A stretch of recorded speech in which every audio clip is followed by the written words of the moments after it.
कई सालन खां आसूं हुयूं अल्लाह उहे पूरियूं कयूं। कई सालन खां आसूं हुयूं अल्लाह उहे पूरियूं कयूं। अॼु ॾाढी दिल ख़ुश थी पई लख भाऊ तोखे मुबारकूं लख भाऊ तोखे मुबारकूं। कई सालन खां आसूं हुयूं अल्लाह उहे पूरियूं कयूं। अॼु ॾाढी दिल ख़ुश थी पई लख भाऊ तोखे मुबारकूं लख भाऊ तोखे मुबारकूं। तुंहिंजो निकाह थो थे असदुल्ला तो ते मेहर कई या मौला। तुंहिंजो निकाह थो थे असदुल्ला तो ते मेहर कई या मौला। तोखे ॾिसी थियूं ठरनि अखियूं पयूं तोखे ॾिसी थियूं ठरनि अखियूं पयूं लख भाऊ तोखे मुबारकूं। अॼु ॾाढी दिल ख़ुश थी पई लख भाऊ तोखे मुबारकूं लख भाऊ तोखे मुबारकूं। ज़िंदह तो कई आहे सुहारी सुन्नत सुहिणे रसूल जी प्यारी। ज़िंदह तो कई आहे सुहारी सुन्नत सुहिणे रसूल जी प्यारी।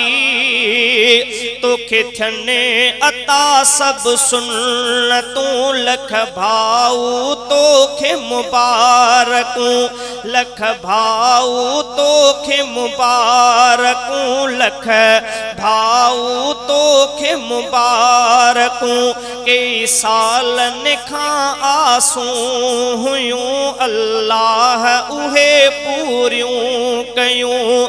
अॼु ॾाढी दिल ख़ुश थी पई लख भाऊ तोखे मुबारकूं लख भाऊ तोखे मुबारकूं। नेमत ऐं रमज़ान वॾो आ पिण ख़ुश अॼु अम्मान वॾो आ।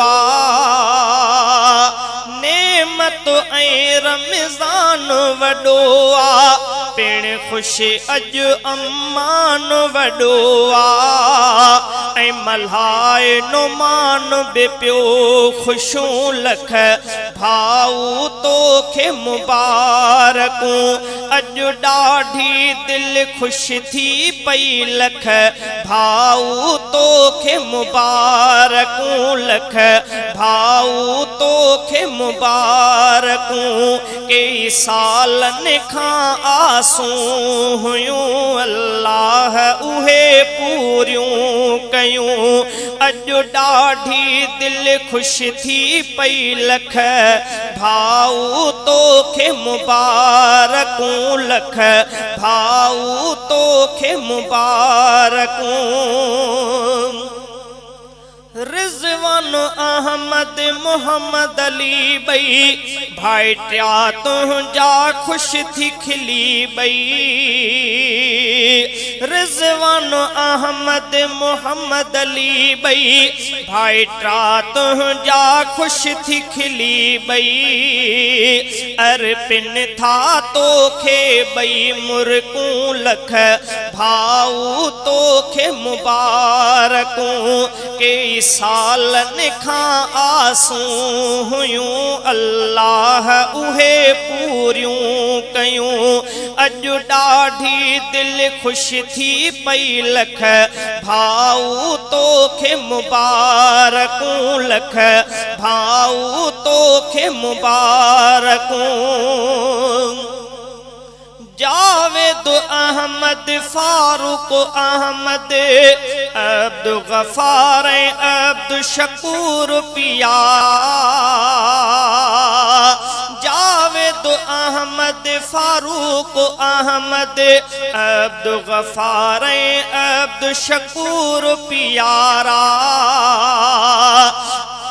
जावेद अहमद फारूक अहमद अब्दुल गफार अब्दुल शकूर पियारा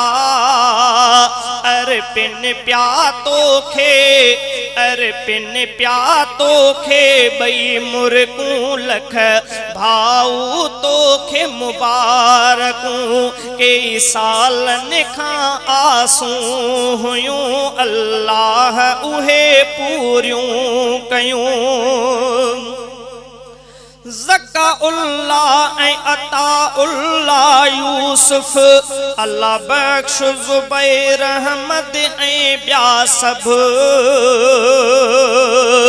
ज़काउल्लाह ऐं अताउल्लाह यूसुफ अल्लाह बख्श ज़ुबैर अहमद ऐं ॿिया सभु अब्दुल वहीद घुरनि तुले राह तूं लख भाऊ तोखे मुबारकूं कई सालन खां आसूं हुयूं अल्लाह उहे पूरियूं कयूं अॼु ॾाढी दिलि ख़ुशि थी पई लख भाऊ तोखे मुबारकूं लख भाऊ तोखे मुबारकूं ख्वाजे अब्दुल रज़ाक कमर जी ॾाढी ख़ुशि थी पई आ दिलड़ी ख्वाजे अब्दुल रज़ाक कमर जी ॾाढी ख़ुशि थी पई आ दिलड़ी शलमाण ख़ुशूं किरोड़ तूं लख भाऊ तोखे मुबारकूं कई सालन खां आसूं हुयूं अल्लाह उहे पूरियूं कयूं अॼु ॾाढी दिलि ख़ुशि थी पई लख भाऊ तोखे मुबारकूं लख भाऊ तोखे मुबारकूं।